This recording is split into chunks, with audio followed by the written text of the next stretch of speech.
2, 3, va.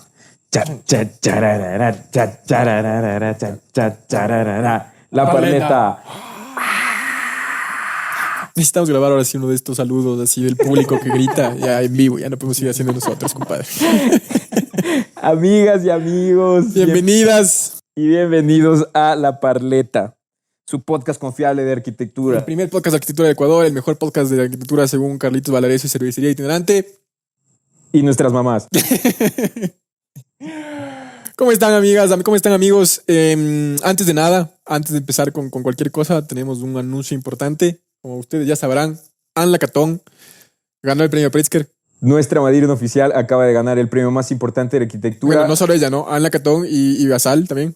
Filipe Basal, creo que se llama el pana. Bueno, los dos. El estudio de Anne Lacaton, el estudio Lacaton y Basal acaba de ganar el Pritzker de arquitectura. Y bueno, una de las pocas veces que a mí me ha alegrado un anuncio del Pritzker, porque la madrina se lo merece. Se lo merece y nada, un saludo importantísimo a nuestra querida madrina porque teníamos que hacerle algún tipo de tributo al final. Claro. Lo único malo de que haya ganado el Pritzker la madrina es que si antes era difícil invitar a la Parleta, ahora está más cuesta arriba. Así que no podemos prometer nada aún, pero seguiremos intentando igual, mandando. No nos vamos a rendir. No nos vamos a rendir. Si alguien le conoce igual, por favor, que nos haga el contacto por ahí. Eso, amigas. Y entonces, nada, ahora sí, una vez hecho los honores. Exactamente, una vez prestados los respectivos honores, podemos empezar con el primer episodio clásico de la segunda temporada. El primer episodio que no tenemos invitados, así que... Bueno, ya no es un parletón, ahora sí es la Parleta, como ustedes se acuerdan. El viejo formato. Y creo que fue interesante que al principio nosotros no hicimos ninguna introducción a esta segunda temporada, ninguna introducción en el Parletón, porque queríamos que más o menos hable por sí mismo. Ahora nos gustaría contarles de qué va esta segunda temporada, que nosotros hemos denominado Mucho Trecho. Y es que en esta temporada, en realidad, nosotros quisimos concentrarnos en dilucidar y un poco dar forma a esta distancia permanente que hay entre la teoría y la práctica, es decir, entre lo dicho y lo hecho, en materia de ciudad y planificación territorial. Así que en esta temporada vamos a tener un conjunto de episodios que por un lado se enfocan en proyectos de planificación vanguardista, en estrategias de planificación territorial de varias escalas que han dado el salto de la formulación teórica a soluciones que se implementaron verdaderamente. Para que vean que nosotros no estamos aquí improvisando, nosotros tenemos una cosa preparada. Por supuesto que sí. Entonces no se pierdan esta segunda temporada porque va a estar bárbara. Claro, y tenemos otro conjunto de episodios que es como el Parletón que ya vieron, en donde en realidad vamos a tener algunos invitados que nos hablan también de cómo a través de su trabajo, a través de una militancia, de trabajo a pulso, también han conseguido reducir este trecho, digamos. Como dice el dicho, ¿no? Del dicho al hecho. Mucho trecho, no hay nada que hacer. Y entonces, en el marco del mucho trecho, queríamos traerles este episodio que tenemos hoy, que nosotros le titulamos ¿Qué dice el aire de una ciudad? Exactamente. Entonces, ¿por qué nos metimos a hablar de calidad de aire? Bueno, es porque hace poco tuvimos la oportunidad de colaborar con unos amigos de Londres en un proyecto sobre calidad de aire. Si están interesados, vayan a la página web. Ahí van a saber con quién hicimos, de qué se trataba, de qué va la cosa. Pero bueno, como parte de este proyecto nos metimos a investigar un poco sobre el tema de calidad de aire y la verdad es que nos estamos como impresionados de no haber sabido antes de este indicador, porque es un indicador importante que nos puede dar muchas pistas sobre planificación de ciudad, ¿no? Fue súper interesante y creíamos que valía la pena discutir con ustedes de estas cosas que también nos impresionaron a nosotros. Entonces hay que empezar por lo básico. ¿A qué nos referimos o qué significa exactamente el indicador de calidad de aire? Ok, un indicador de calidad de aire es un aparato que mide dos cosas: la concentración de ciertos gases y de ciertas partículas en el aire. Por un lado, cuando hablamos de partículas, tienen una denominación técnica que se llaman PM10 o PM2.5. ¿Qué significa esto? Que son partículas que tienen cierto tamaño. PM10 significa que son partículas menores a 10 micrones y PM2.5 son partículas menores a 2.5 micrones. ¿Qué es un micrón? Un micrón. Un micrón es la parte técnica, amigos. Un microondas gigante. Un micrón es la milésima parte de un milímetro, que tampoco nos dice mucho, ¿no? Entonces, para tener una idea, un granito de arena o el diámetro de un cabello humano son más o menos 50 micrones, para que se hagan una idea, ¿ya? Y entonces, cuando hablamos de PM, hablamos de partículas de este tamaño que, para que se hagan una idea, para que no estén confundidos, se pueden imaginar un puñado de arena súper fino que está en el aire por diferentes motivos. Entonces, este es uno de los elementos contaminantes que se mide con la calidad de aire. Además de los gases de los que mencionaba el Santi, entre los que están, bueno, el dióxido de azufre y el dióxido de nitrógeno, que igual, para no confundirnos, lo que podemos concluir es que son veneno. Un veneno que es veneno que está en el aire y que nosotros respiramos cuando la calidad del aire de una ciudad es mala. Exactamente. Y entonces, claramente, si son veneno, tienen una relación directa con la salud. Y por otra parte, también sabemos que son la mayoría de estos, digamos, de este veneno contaminante, también sabemos que viene de la quema de combustibles fósiles, que además son emitidos en su mayoría por vehículos automotores, que prácticamente son, digamos, lo que nos rodea en todas las ciudades del mundo. Sí, sí, sí. Entonces, ¿por qué nos pareció importante hablar de esto? Es porque las consecuencias para la salud, que de nuevo no sabíamos, pueden llegar a ser bastante serias, ¿no? Y entonces cada uno de estos elementos tiene diferentes repercusiones para la salud, pero digamos, todas están relacionadas a complicaciones del sistema respiratorio. Y entonces puede causar desde cosas leves como alergias o rinitis o cosas así, hasta cosas más serias como bronquitis o cáncer pulmonar en lugares donde la calidad de aire es realmente terrible. Ahora, ¿qué es lo interesante de tener estos datos que provienen de estos medidores de calidad del aire? Es porque podemos hacer una relación cuantitativa, una relación medible entre ciertos valores y la calidad de la ciudad.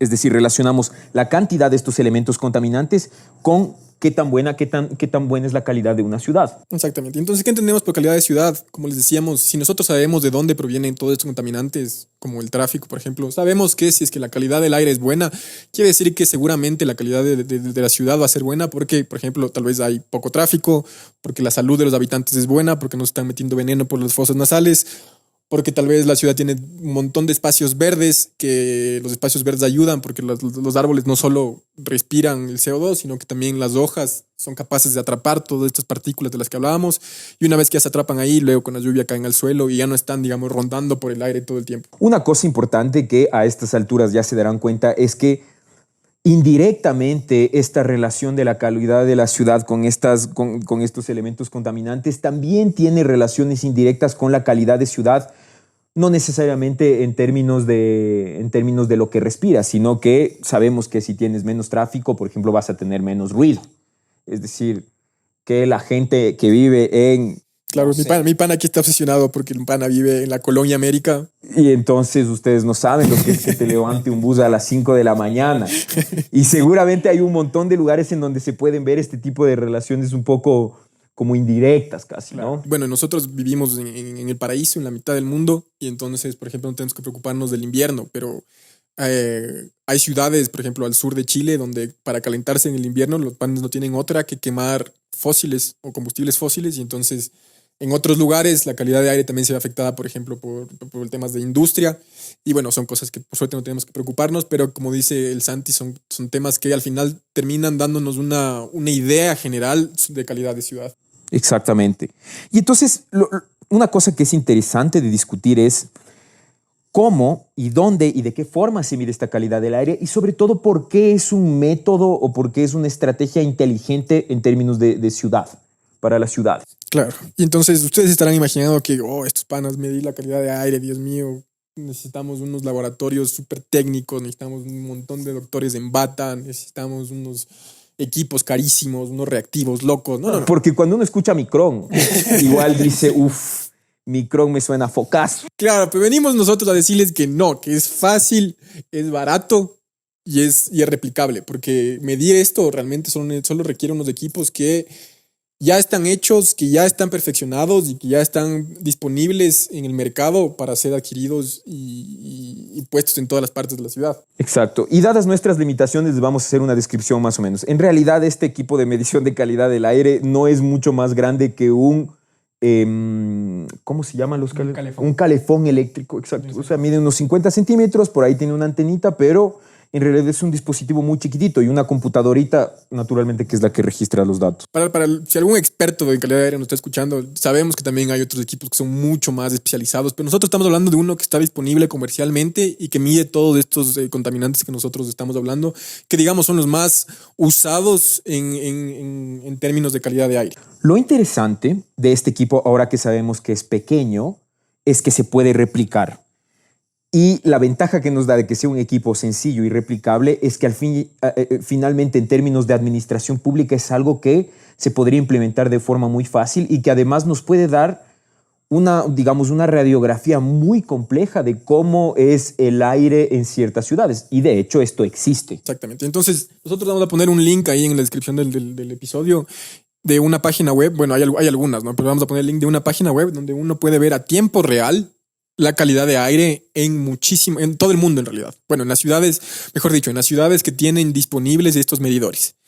Y entonces, por ejemplo, si es que ustedes se meten ahorita, van a ver en Quito que hay algunos puntos específicos donde hay mediciones de calidad de aire. Y entonces hay uno, por ejemplo, en Belisario Quevedo, hay otro en El Camal, hay otro en Cumbayá y hay otro en Carapungo. Y entonces lo que le decía el Sante Real, uno puede entrar a ver en tiempo real cómo está el aire en Quito en todos estos diferentes puntos. Es una radiografía de cómo está la ciudad en estos diferentes puntos. Y entonces, a pesar de que no podemos saber específicamente qué es lo que está causando esta contaminación, hay ideas que inmediatamente te saltan a la cabeza, ¿no? O sea, en el Camal seguramente el aire va a estar peor que en Cumbayá, porque en el Camal tenemos un montón de buses que funcionan a diésel, mientras que en Cumbayá tenemos esas planicies verdes, donde las partículas se van a quedar siempre en la vegetación. Y entonces, lo interesante es que uno puede ver estas cosas a tiempo real, panas. O sea, uno puede ver cómo estuvo el aire la última hora en Quito.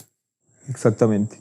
Y así casi que en muchos lugares del mundo. En Quito tienes no tienes menos de 10 de estos dispositivos, pero hay lugares, digamos, algunas ciudades de Europa en donde tú tienes esto a escala barrial, por ejemplo. Tienes varios medidores de aire a escala barrial y entonces esta radiografía de la que hablábamos se puede volver mucho más compleja y puede darte datos mucho más específicos al final. Sí. Además que es divertido pues, ver el mapita y pues, estar viendo el tema del aire, ¿no? Nosotros hemos pasado una buena media hora viendo cómo está el aire en Quito, viendo cómo está el aire en Cuenca.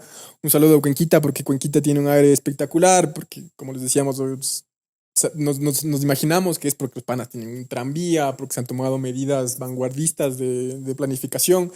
Mientras que, por ejemplo, en Guayaquil no pudimos ver cómo está el aire, porque al parecer no hay ni un solo medidor de calidad de aire en Guayaquil.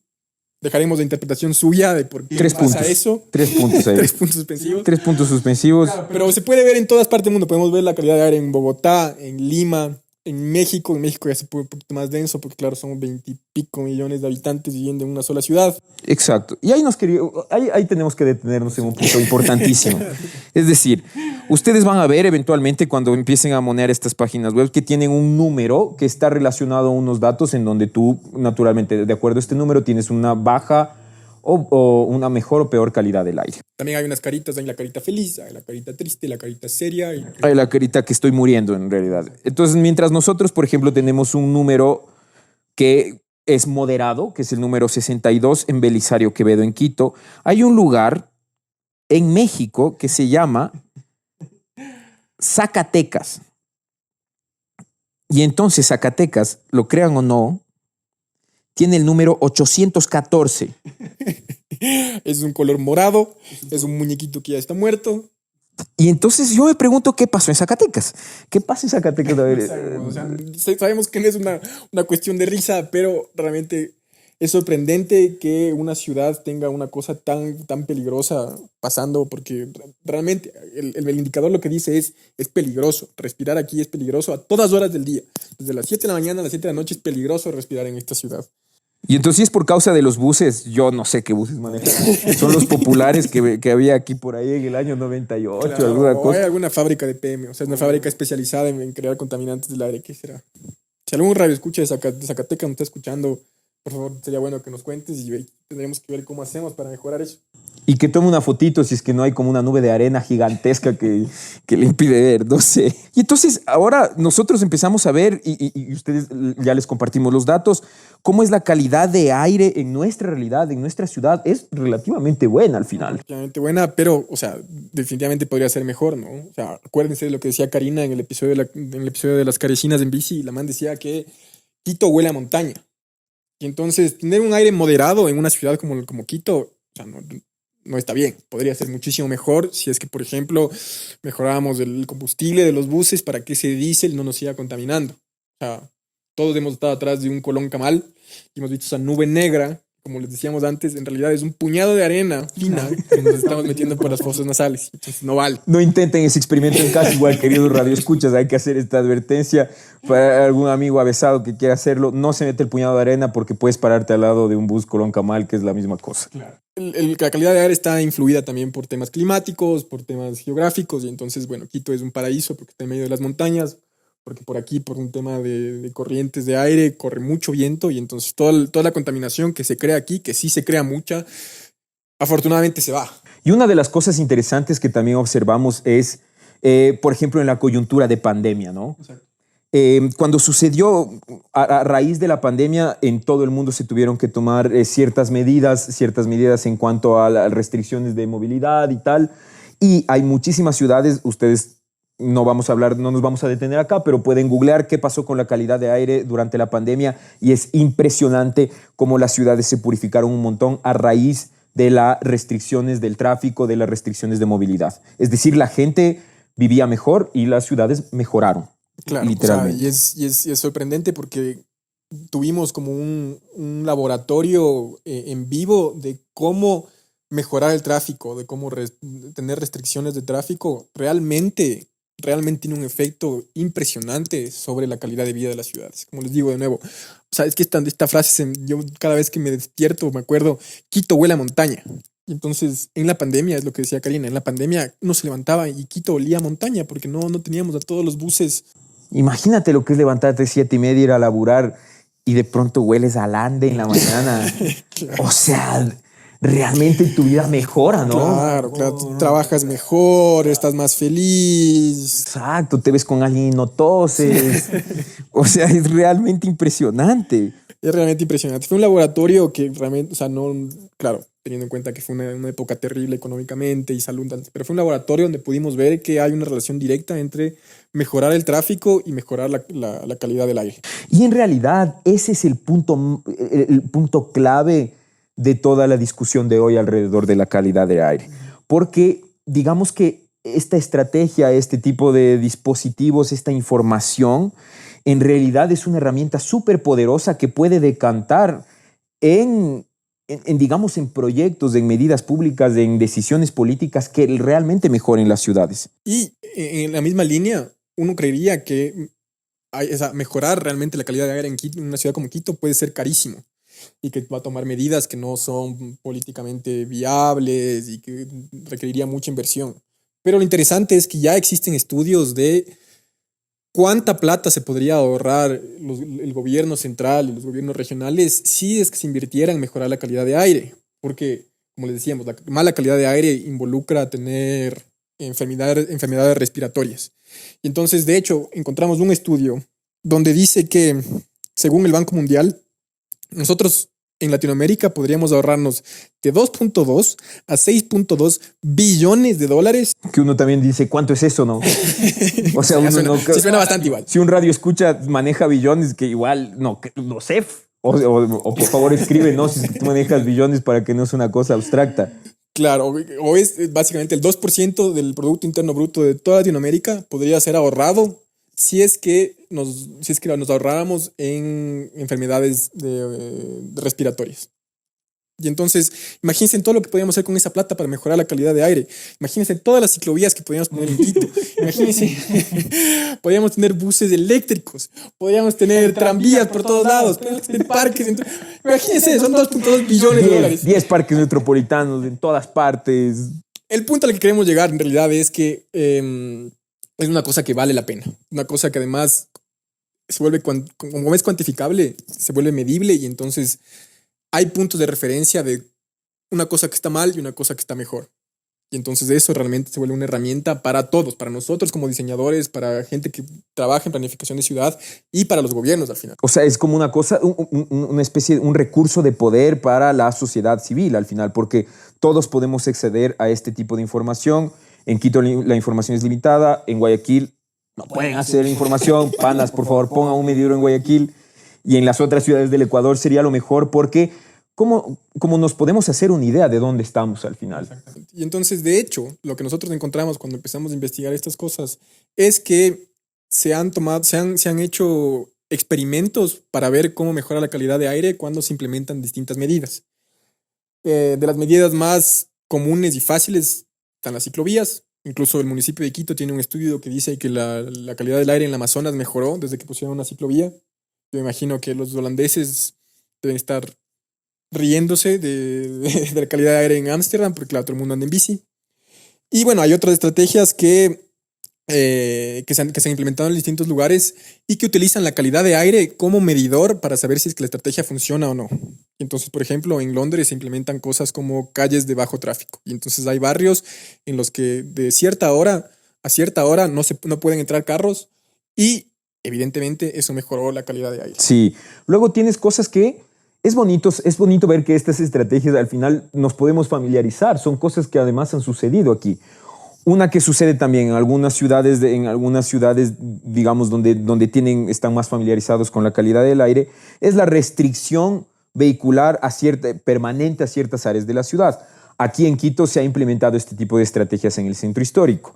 ¿Cómo sucede en otras ciudades? En algunos centros históricos de Europa, nosotros sabemos de un par de ejemplos en Portugal, en donde tú puedes entrar al centro histórico con tu vehículo solamente si eres un morador de la zona. Entonces vos tienes una tarjetita, niñadaza, ¡pi!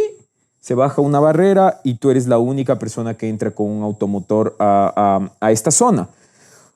Lo cual es impresionante. Lo cual es impresionante. Y de nuevo, la calidad de aire se vuelve una herramienta para decir, vean, por último, si es que esto no solucionó nada más, solucionó la calidad de aire en el centro histórico. Al mismo modo, por ejemplo, de nuevo, en Londres, cerca de las escuelas, esto se tomó como una prioridad. O sea, mejorar la calidad de aire cerca de las escuelas, porque son los niños de los que estamos hablando, ¿no? Esas criaturas que tienen esos pulmones perfectos. Rojizos y en búsqueda de oxígeno. Claro, aquí, por ejemplo, se habrán dado cuenta que las furgonetas de transporte... La furgoneta amarilla que sale el stop por un lado. Claro, o sea, esas corren a diésel, ¿no? Y entonces imagínense en 7 de la mañana, 8 de esas furgonetas viniendo a dejar a los niños que arrancan, que ni siquiera... Esos niños como, se están metiendo arena en sus pulmones, panas. Es terrible, realmente. O sea, no hagan el experimento, pero yo me imagino como lanzarle un puñado de arena al guagua ¡tac! En la cara. Claro, y entonces... Suena violento. Y entonces hay lugares donde el tema de la calidad de aire se volvió un tema prioritario y en lugares cerca de las escuelas, en lugares cercanos a las escuelas, ya no se permite el flujo normal de tránsito porque se quiere que los niños respiren un aire más o menos decente. Exactamente. Otra de las estrategias que también estamos familiarizados son las barreras de vegetación, porque estas partículas, naturalmente, cuando tienes barreras de vegetación se quedan en la vegetación y por lo tanto la calidad del aire mejora tanto cuanto mayor vegetación tiene. Yo me imagino que por ejemplo en Carapungo, que es uno de los medidores en Quito que está siempre entre los peores, se deberá a que no existe mucha vegetación ahí en Carapungo.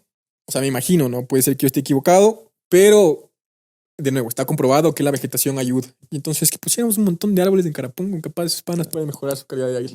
Y podríamos verlo en tiempo real. Claro. Cuando uno empieza a pensar en este tipo de estrategias, también es curioso como ciertas, digamos, cierta infraestructura pública que tenemos aquí en Quito suena pero anacrónico, casi medieval en otras ciudades, ¿no es cierto? Como que nuestro transporte público siga funcionando a diésel, o sea, todos los quiteños habrán visto al menos alguna vez el trole con los cablecitos que van a la electricidad bajados y comiendo, pero como loco el motor. Y dando los tortazos, los puñados de arena en la cara a cualquiera que se cruce. A todos los ciudadanos. Y entonces nosotros imaginábamos, y este fue un poco el tema del concurso, nosotros imaginábamos que ahora podríamos hacer pruebas de cómo mejorar la calidad de aire, ¿no? Y entonces imagínense ahora cuando discutan con sus panas que ponen el grito en el cielo cada vez que hay una nueva ciclovía. Se podría, por ejemplo, hacer una prueba de cómo una ciclovía mejora la calidad de aire y entonces ya no tendríamos que discutir de que no, es que vos andas en bici porque eres hippie, que ni sé qué, que no, que la ciclovía causa tráfico, ni sé cómo. Yo imagino que ahora podríamos medir exactamente cuánto menos veneno nos estamos metiendo por las fosas nasales. Y eso, por ejemplo, ya se vuelve una herramienta de planificación de ciudad que ya es poderosísima. Y en unas circunstancias un poco más bizarras también le podrían lanzar un puñado de arena. ¡Pah! Pero igual en circunstancias más viscerales. ¿No? Claro, y si lo hacen, por favor, no digan que escucharon eso aquí. No dirán que era un consejo. ¿No?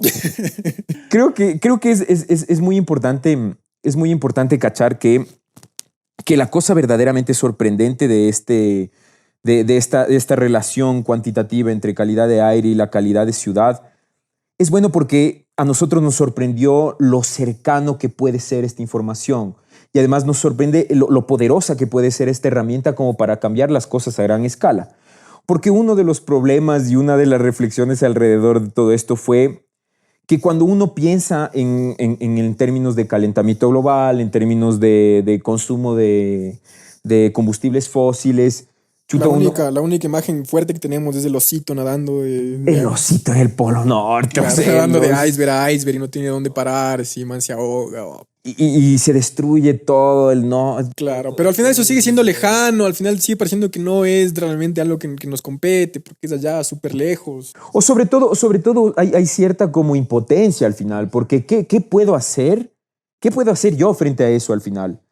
Y creo que esto de calidad del aire le saca un poco de esta condición abstracta y nos pone a nosotros como muy cerca digamos, nos pone el panorama en la cara y sobre todo nos da soluciones, nos da como un poco sugerencias de qué podemos hacer para en serio verdaderamente vivir mejor. No sé si ustedes se acuerdan que hace poco salieron unas fotos de unas ciudades en China donde realmente uno no podía ver más allá de 200 metros por la cantidad de contaminación en el aire.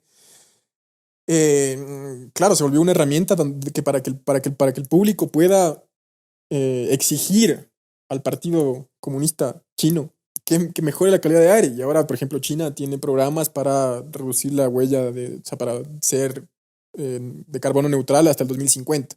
Sí. Y luego, sí, la invitación a todos, en realidad, la invitación a todos es que hagan uso de estas herramientas que digamos sean de conocimiento público al final, porque como decimos es una herramienta. Ustedes van a empezar a monear en la página web y van a tener cómo son los medidores que tienen en ciudades como Londres, de las que hablamos un poquito, varias ciudades de Europa, o cómo son los medidores en la parte de Asia, donde tienes unas ciudades como recontaminadas, todas en foco rojo, así como... Digamos, ahora que ustedes son unos expertos en calidad de aire, pueden llamar al alcalde y decirle, oye, pana, aquí donde vivo la calidad de aire es terrible, me estoy metiendo tantos micrones de dióxido de azufre en los pulmones, no vale. No vale, por favor, ponme una ciclovía, por favor, ponme planta de un árbol.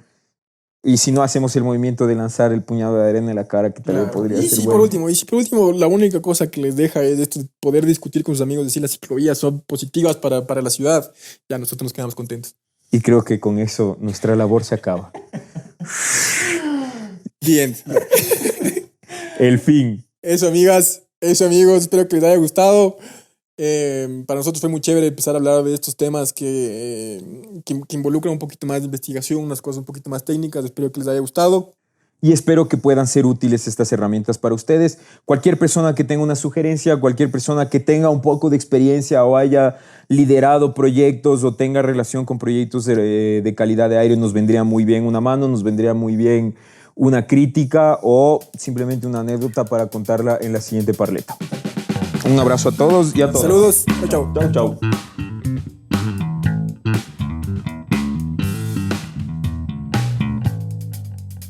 La parleta. Parleta.